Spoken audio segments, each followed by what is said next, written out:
Merci d'être avec nous. Nous allons parler des allergies au pollen. Alerte rouge en France métropolitaine. 81 départements en alerte rouge. Les allergies sévissent. Pollen de graminées. Docteur Édouard Sève, bonjour. Bonjour. Merci d'être avec nous, allergologue, vice-président du syndicat français des allergologues. Je disais pollen aux graminées. Les graminées, ce sont des milliers de plantes. Oui, c'est à la fois un petit peu tout ce qu'on a dans nos jardins, toutes les grandes plantes, les grandes feuilles, les mauvaises herbes un petit peu, et tous les champs de blé, de seigle, tout ça c'est des graminées.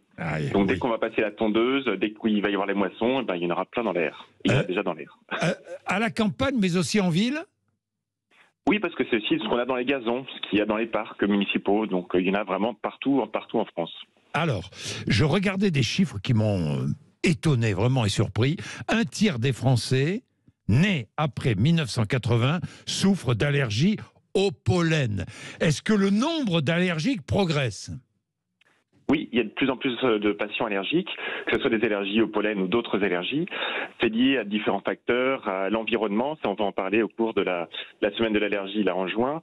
Il y a des facteurs, tout ce qui est un petit peu l'alimentation, on est exposé à différentes choses qui nous rendent allergiques. Il y a la génétique aussi, il y a un meilleur dépistage, donc on en trouve plus aussi. Donc tout ça fait qu'on a de plus en plus de personnes allergiques. Est-il vrai qu'avec la concentration de CO2, les plantes dégagent de plus en plus de pollen ? Voilà, il y a un effet de la pollution. En fait, avec les pics de pollen, les pics de pollution, les plantes vont libérer plus de pollen et en même temps, les pollens vont rester plus longtemps dans l'air à cause de la pollution. Ils vont se fixer sur des petits pics des petits grains de pollution et ils vont se fragmenter. Donc, il y aura un petit peu plus de pollen. Donc, on va être à la fois gêné par la pollution et à la fois par les pollens. Est-ce qu'on peut parler d'épidémie silencieuse ? De moins en moins silencieuse, parce qu'en ce moment, les gens sont vraiment pas bien, ils le font sentir. Mais il y en a, c'est vrai, c'est une vraie épidémie. En tout cas, le terme d'épidémie est tout à fait juste, parce qu'il y en a de plus en plus, et on estime qu'en 2050, ce sera 50% de la population qui sera allergique. 50% de la population sera allergique. L'allergie qui est prise très au sérieux dans de nombreux pays du monde, d'abord parce qu'elle coûte une fortune. Ça coûte très très cher à la collectivité. Ça coûte très cher et c'est la première cause de productivité dans le monde, devant les problèmes cardiovasculaires. De baisse de productivité, oui. Tout à fait. Dans le monde. Première cause de baisse de productivité dans le monde. À tel point que le Japon a pris des mesures et a décrété cette maladie nationale. On aimerait bien que ce soit la même chose en France. On en a parlé il y a quelques années. Là, on a fait un plan national 2022-2027, un plan quinquennal de lutte contre les allergies pour essayer d'informer le public, d'alerter justement les gouvernements, les instances sur ce problème et d'essayer de trouver des solutions. Alors, vous êtes allergique vous-même, 0826 300 300, vous n'hésitez pas à nous appeler. Comment ça se passe ? Ces pollens, finalement, qui sont dans l'air, dans l'atmosphère, entrent dans le nez, les yeux, se fixent dans les yeux, dans le nez. Comment ça se passe, le phénomène ?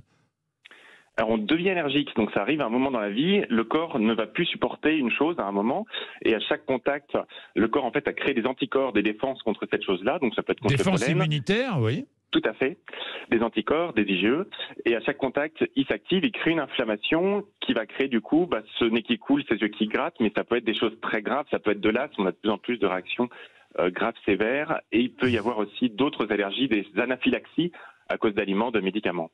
Ce sont donc les défenses immunitaires qui provoquent le nez qui coule et les yeux qui pleurent.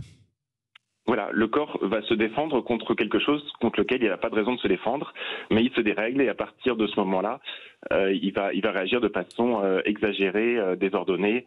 Alors ça arrive à un moment dans la vie, ça peut durer un certain temps, ça peut guérir tout seul, mais on ne sait pas combien de temps ça va durer. Et le mieux, c'est quand même de voir un allergologue, de faire un bilan et de se désensibiliser si on trouve... Pour voir un allergologue, c'est bien difficile parce que j'ai vu d'autres chiffres qui m'ont aussi étonné. 50% d'allergologues en moins en 10 ans. Que se passe-t-il ? Qu'arrive-t-il à votre profession, docteur Sève ?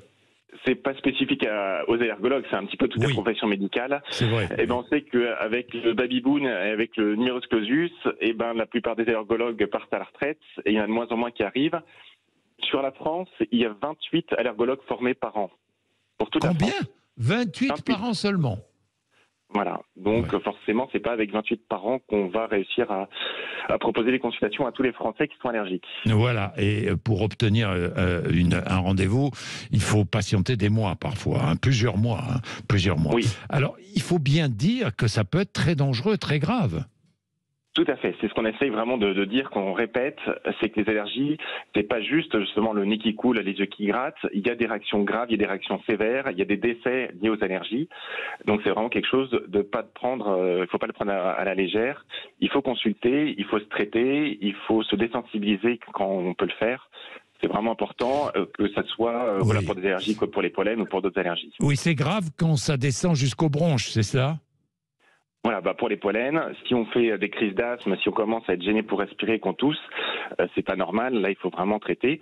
Mais même pour une rhinite, le fait d'avoir le nez bouché chez les enfants peut provoquer des malformations au niveau du développement de la mâchoire. On voit des apnées du sommeil avec après des traitements orthodontie, des choses comme ça. Alors que s'il suffisait de traiter l'allergie initialement et tout rentre dans l'ordre. Alors que faire? On va voir un allergologue. Si on ne peut pas, eh bien, on reste chez soi, on s'enferme. Que faire? Alors, on essaye quand même de travailler avec les médecins généralistes parce que c'est eux qui vont prendre en charge la majorité des patients allergiques. Et pour toutes les allergies les plus simples, les allergologues vont pas voir les patients. Alors, ce que peuvent faire les patients, c'est ce qu'on répète à chaque fois, c'est éviter l'exposition au pollen, donc fermer les fenêtres en milieu de journée, mettre un masque éventuellement si on jardine, si on a le nez dans le pollen, se laver les cheveux le soir, éviter de faire sécher le linge dehors. Bon, ça, c'est tous les petits conseils classiques. Oui. Ensuite, c'est prendre des traitements, donc des antihistaminiques, des comprimés ou du sirop pour les enfants, des gouttes pour les yeux, un collier antihistaminique, il y a des sprays pour le nez, et puis après des traitements de l'asthme si vraiment on a une atteinte respiratoire. Oui, donc il y a quand même moyen de lutter contre ces allergies, hein? Oui, voilà, ça c'est des traitements symptomatiques, on va calmer les symptômes. Donc on va soulager les patients. Ça c'est déjà une première étape, c'est déjà beaucoup. Oui, bien sûr, on va soulager les patients. Merci beaucoup, merci docteur Sève. Merci pour ces conseils, et si vous souffrez d'allergies, aux graminées notamment, pollenograminées, pollen des graminées, vous n'hésitez pas, 0826 300 300.